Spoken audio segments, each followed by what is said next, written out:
Bonjour et bienvenue dans la chaîne de Human. Je vais vous parler aujourd'hui de la curiosité. La curiosité, c'est une magnifique qualité que je dois à mes parents et qui reste aujourd'hui curieusement très méconnue, alors qu'elle constitue l'un des super-pouvoirs les plus secrets. C'est d'ailleurs l'une des keynotes en entreprise qui m'est le plus souvent demandée. Vous êtes prêts? Plongez dans les pouvoirs de la curiosité. Alors, la première chose à savoir, c'est que la curiosité, c'est au départ une transgression. En bref, c'est loin d'être une qualité. Vous avez souvent entendu votre grand-mère vous dire « la curiosité est un vilain défaut » ou un vieil oncle vous dire « te voilà bien curieux ». Il faut savoir que cette transgression vient à l'origine du mythe d'Adam et Ève, où la curiosité d'Adam, attisée par Ève, elle-même flouée par le serpent représentant le mal, lui aurait fait goûter le fruit défendu de l'arbre de la connaissance, lui faisant perdre, par la même occasion, le paradis terrestre. Petite anecdote curieuse, c'est un mythe très présent dans le monde entier, puisqu'on le retrouve dans d'autres religions. Ainsi, dans l'hindouisme et dans le livre du Bhavishya Purana, il est fait aussi mention de deux caractères similaires, Adama et Avya, dans l'un de ces récits. Et c'est à cause de ce mythe fondateur que l'Église rejettera longtemps la curiosité et que de grands guides spirituels de l'époque, comme Thomas d'Aquin, préféreront plutôt parler de studiosité que de curiosité. Au Moyen-Âge, l'examen du corps humain est proscrit et l'Église interdira ainsi de dépecer les cadavres. Ceci mènera l'Occident chrétien à prendre au Moyen-Âge un retard considérable en médecine, alors que dans le monde musulman, Aboul Cassis du califat de Cordoue rédige au tournant du millénaire le Tarsif, une encyclopédie médicale en 30 volumes qui comporte plus de 200 instruments.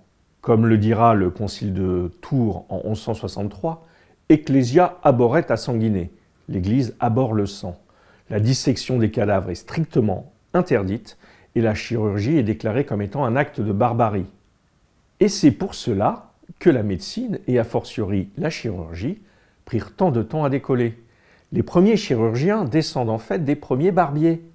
Ce n'est en effet qu'en 1691 qu'un édit royal séparera chirurgien et barbier, nommés alors barbier de longue robe et barbier de courte robe.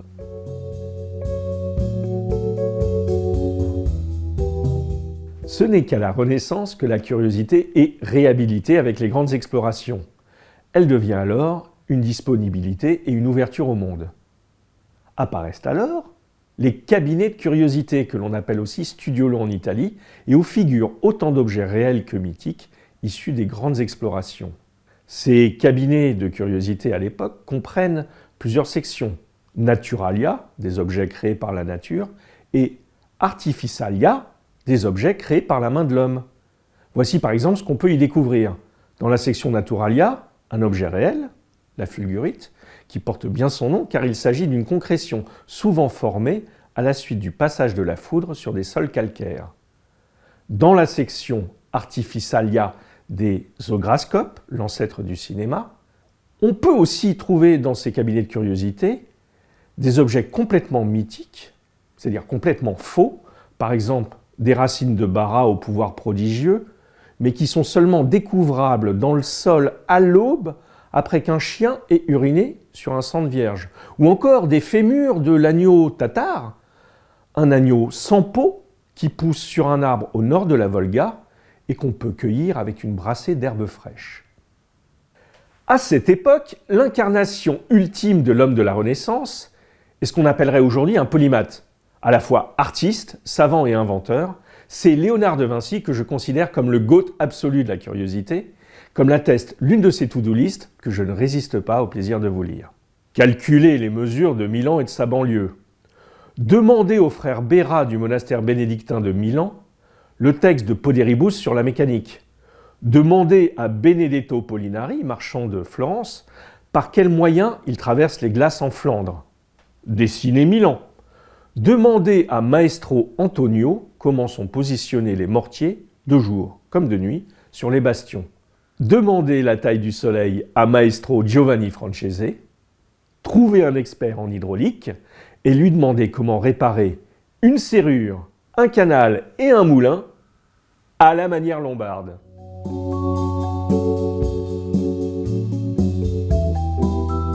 La curiosité est aussi une drogue. C'est une propriété qu'on a découverte en observant la mésange charbonnière qui a la particularité de construire un nid avec l'aide d'une foule de matériaux, brindilles de fer, bouts de plastique ou vêtements humains.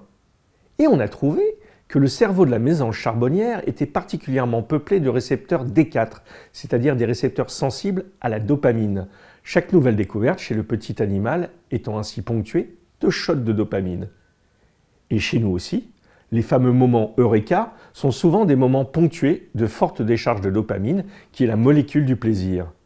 La sécrétion de dopamine est donc l'un des mécanismes de récompense les plus efficaces de l'apprentissage.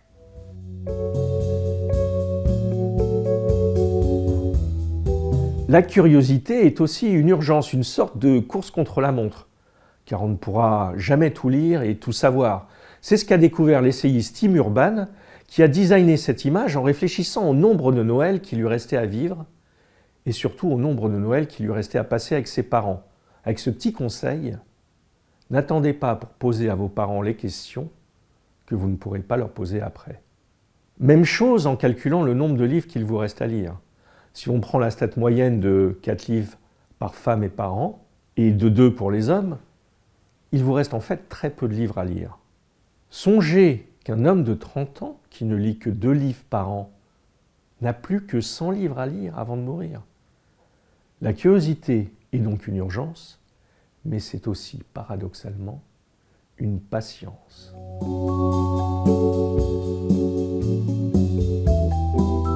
C'est la thèse de Malcolm Gladwell dans son livre Outliers, où il explique, après avoir étudié la vie de grands athlètes, de savants, mais aussi de grands artistes comme les Beatles, qu'il fallait en moyenne 10 000 heures pour devenir excellent dans ce que l'on fait. En l'occurrence, les Beatles ne sont pas devenus des stars instantanées en sortant de la caverne à Liverpool en 1966, mais plutôt en suant sang et eau, en essorant leurs chaussettes entre 3 gigs par soir devant les marins saouls et peu réceptifs à Hambourg au début de leur carrière.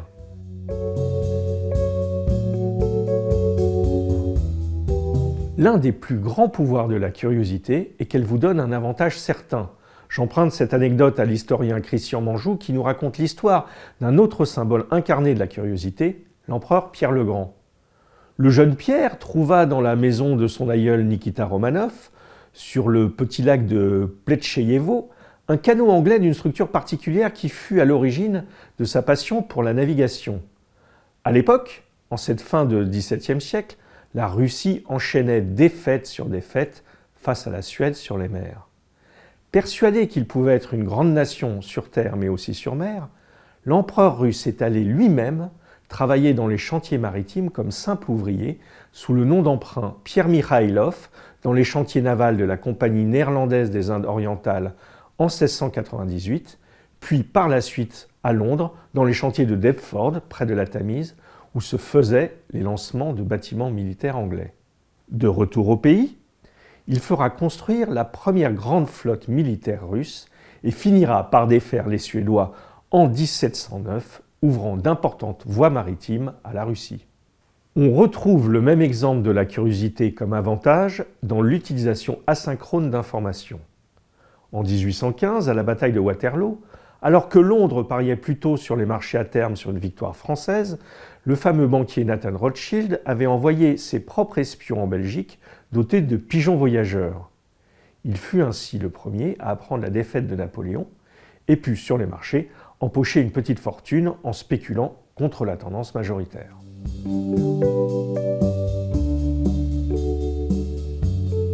On parle beaucoup de la curiosité comme l'exploration des terriers de lapin, les fameux rabbit holes anglais.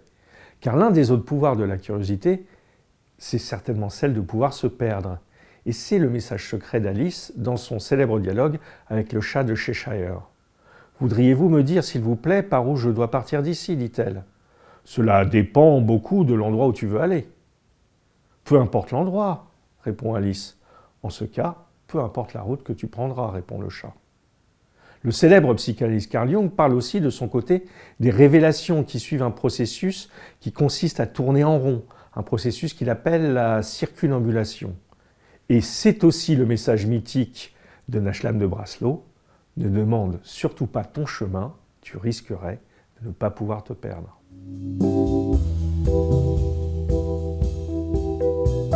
Autre avantage de cette liberté et de cette capacité à pouvoir se perdre, la curiosité est aussi une sérendipité. Si vous ne connaissez pas ce merveilleux terme, sachez qu'il désigne l'heureux hasard, cette capacité unique qu'a le destin de nous placer dans les bons rails. L'histoire de la sérendipité vient d'un conte merveilleux, Les Trois Princes de Serendib, écrit par Horace Walpole en 1712. Il est inspiré par le conte persan écrit par le poète Amir Khusro en 1302. Ce mot provient de Serendib, une ancienne appellation arabe de Sri Lanka, elle-même dérivée du mot tamoul, Sirindevu, et du sanskrit Suvarmadvipa, signifiant île dorée. Dans le conte, trois princes, après avoir achevé leur éducation, décident de voyager pour découvrir le monde plutôt que de succéder à leur père. Leurs aventures les amènent à analyser les traces d'un chameau qu'ils n'ont jamais vu. De ce chameau, ils déduisent plusieurs caractéristiques spécifiques.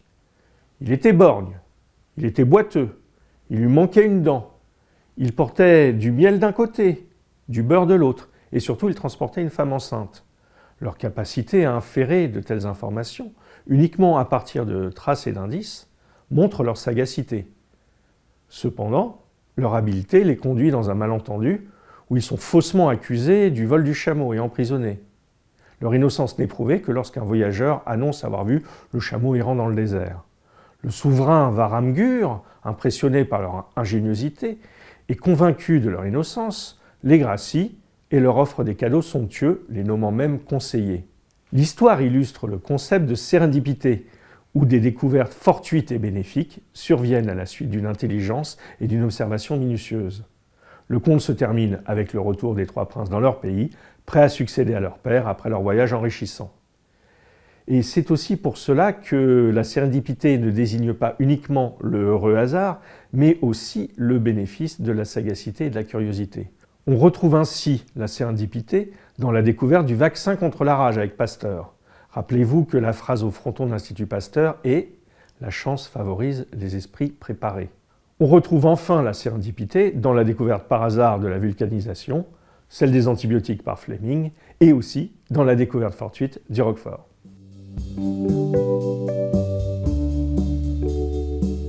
L'autre pouvoir de la curiosité est qu'elle est partage et qu'elle s'enrichit par le partage. Savez-vous pourquoi la pyramide de l'apprentissage de John Hagel est en 3 dimensions ?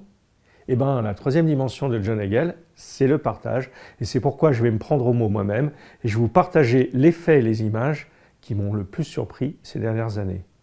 Il y a tout d'abord cette image de la remontée des accidents piétons, qui serait due en partie au téléphone mobile, bien sûr, mais aussi au fait que les véhicules commercialisés sont devenus de plus en plus lourds, passant de 800 kg en moyenne à 1,6 tonnes. On trouve encore cette étrange disparition du sexe dans les jeunes générations. Il y a aussi ce graphique terrifiant qui nous explique que les choses qui nous abrutissent le plus ont connu une chute de prix vertigineuse, alors que le soin, la santé ou l'éducation devenaient hors de prix. Une raison de plus pour rester curieux. J'ai aussi appris la véritable origine du Moleskine. C'est en fait l'écrivain Bruce Chatwin qui a popularisé le terme Moleskine en 1987 dans son ouvrage Le Chant des pistes.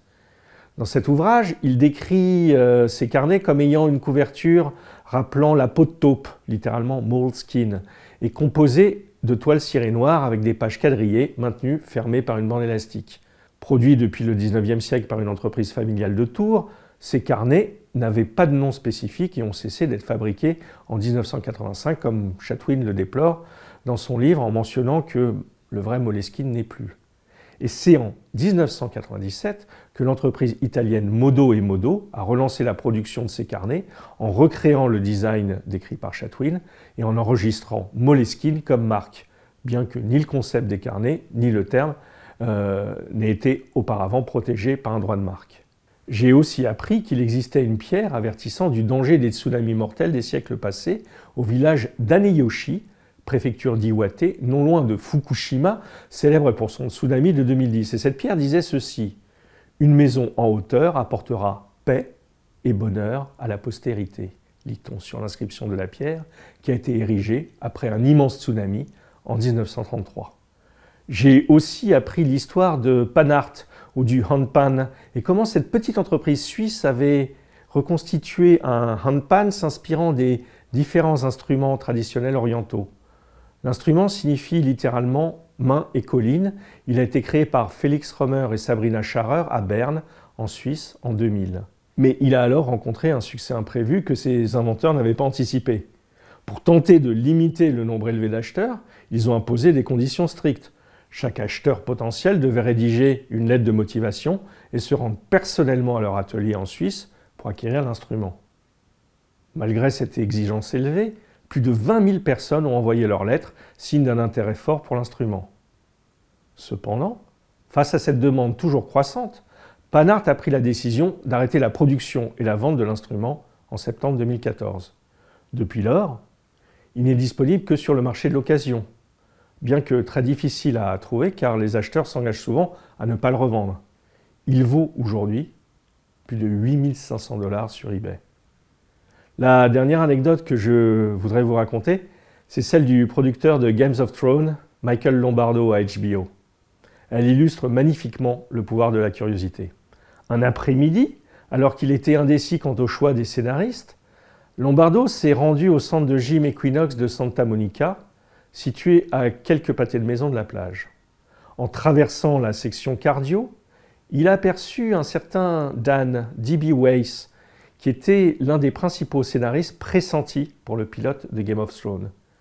D.B. Weiss était absorbé par une copie du livre original de George R.R. Martin, et ce livre était littéralement couvert d'annotations, alors que Weiss, de son côté, il pédalait sur un vélo incliné. Lombardo s'est approché pour saluer Weiss. Ils ont discuté quelques minutes et Lombardo a observé que Weiss tenait un stabilo et que le livre était complètement recouvert de notes et de pages cornées. Il a immédiatement choisi Weiss à ce moment précis. Il confiera plus tard que c'est exactement le type d'engagement et de passion que HBO recherchait pour soutenir ses projets. Voilà pour ce tour d'horizon des grands pouvoirs de la curiosité en tant que transgression, disponibilité, drogue, urgence, liberté, patience, avantage et partage. Un dernier mot pour vous dire que je suis persuadé que tout le monde a une curiosité particulière et qu'à l'âge de l'automatisation et de l'intelligence artificielle, vous devez cultiver précieusement la vôtre. Devenez donc un remarqueur remarquable, car un jour, la curiosité vous offrira sûrement les bénéfices de cette étrange intersection entre vos unités de curiosité, l'expertise et le hasard. Je vous souhaite de merveilleuses curiosités. N'hésitez pas à faire appel à moi pour une keynote ou pour planter la graine de la curiosité dans votre société ou votre établissement, ou venez me rendre visite dans mon cabinet de transition de vie, Second Act. À très bientôt.